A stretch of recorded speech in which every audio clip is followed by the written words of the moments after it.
Hello again. The subject of today's video is not a pipe project as such, but rather it's an answer to a question that was asked in the Q&A section.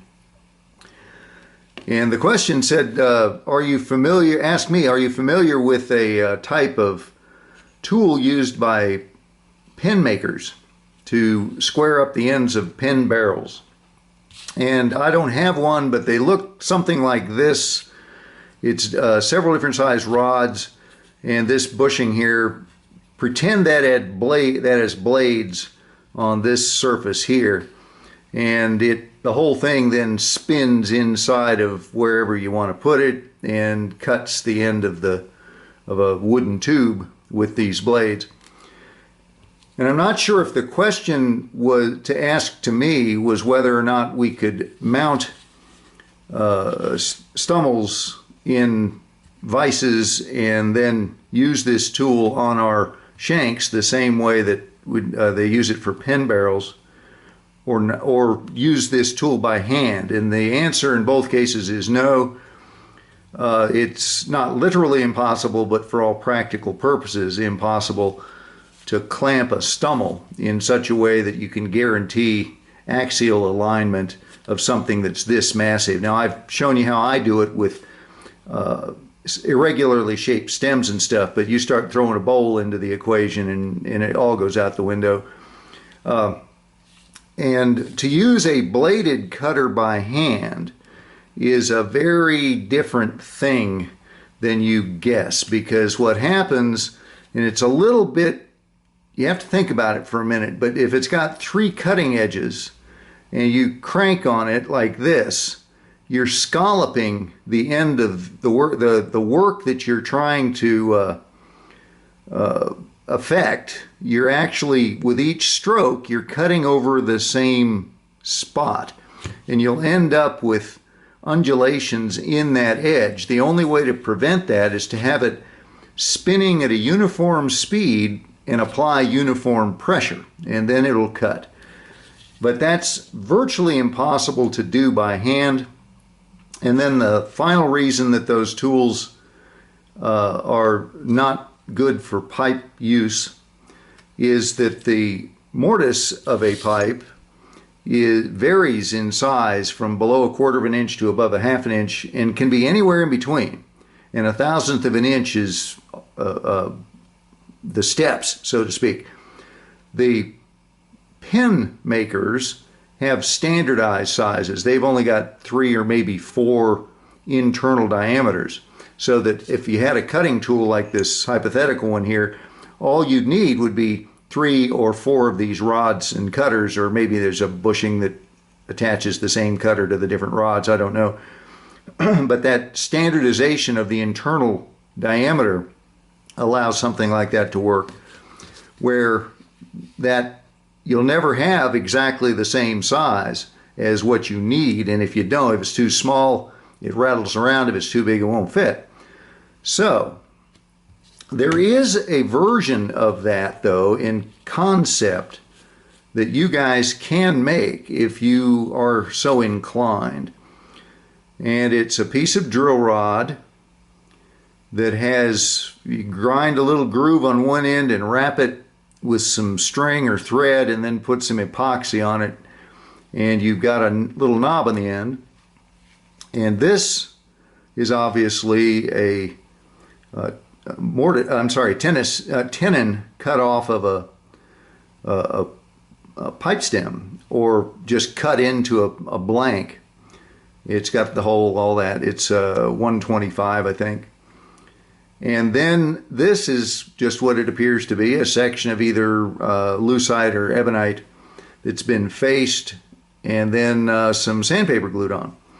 And what happens here is you plug that in, and of course it's going to be a nice snug fit, and then you can turn this guy and sand away, and when it's time to pull it out, this little knob on the end assures that this comes out with it.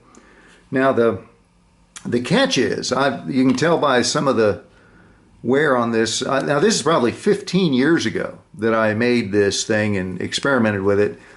It does work, but it's far trickier to execute than it looks like in the following way.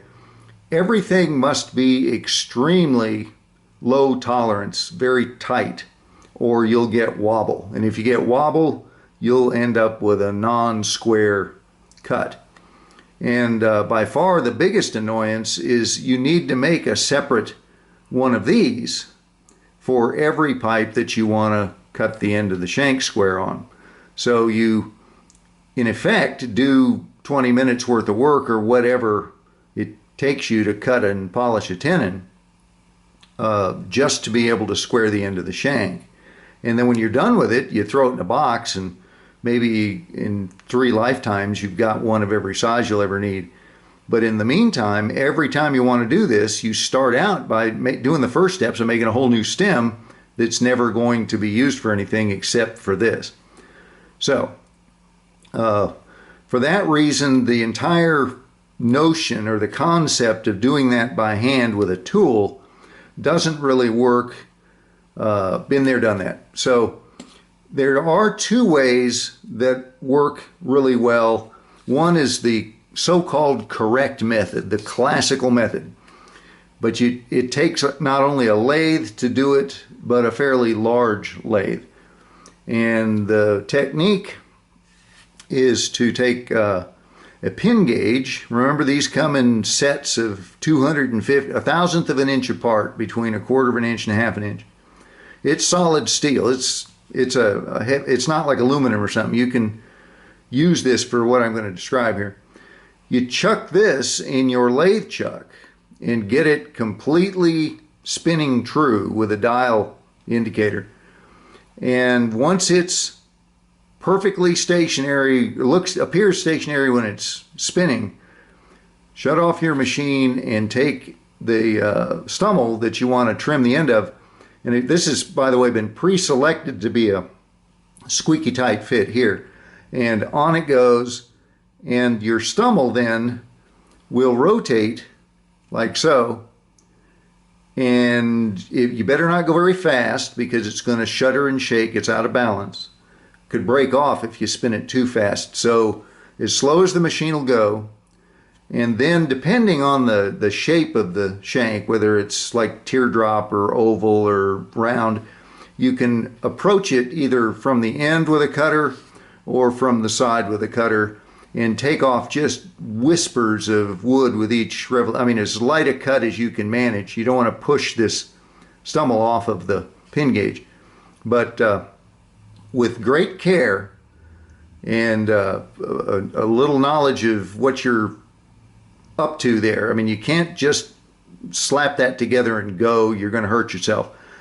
But it can be done.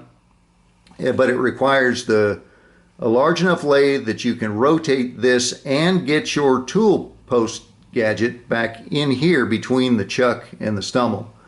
And it also has to go slow enough. So anyway, there's the one option. And the other is something I've described many times, and after all these years, it's how I've chosen to do it. Once you learn this, it's that good. It's that fast and efficient.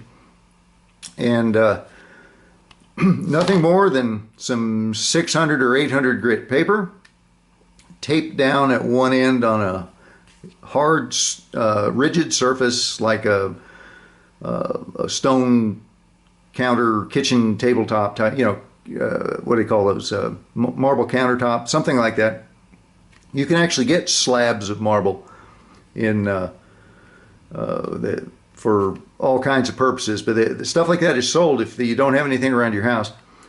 And you take the paper at one edge, not all the way around and not at both ends, because the humidity changes as the seasons go around. The paper's going to start doing this, and then you run into trouble.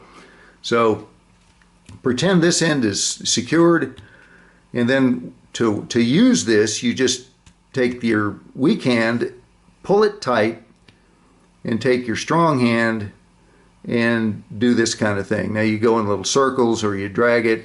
Now it's going to try to chatter on you, and you rotate it a little, and you learn how to mess with the pressure from side to side and so on a little bit, and stop and check frequently. And if you see light, mark it mentally and go back to it. And it doesn't take that long to learn how to do it. And you get to where that you can complete the operation in less time than it would take you to even set up the tooling to do it any other way. So this is what I recommend. It also is far and away the cheapest. It just takes a little practice to get there. So anyway, that's the longest answer to a short question that you'll probably ever hear. The pin turning trimmer thing that was suggested in that link won't work on pipe shanks. So there you go. And that's it for now, I think. Yeah, we got some more pipe projects in the works. And thanks for tuning in and all that good stuff. Talk at you later.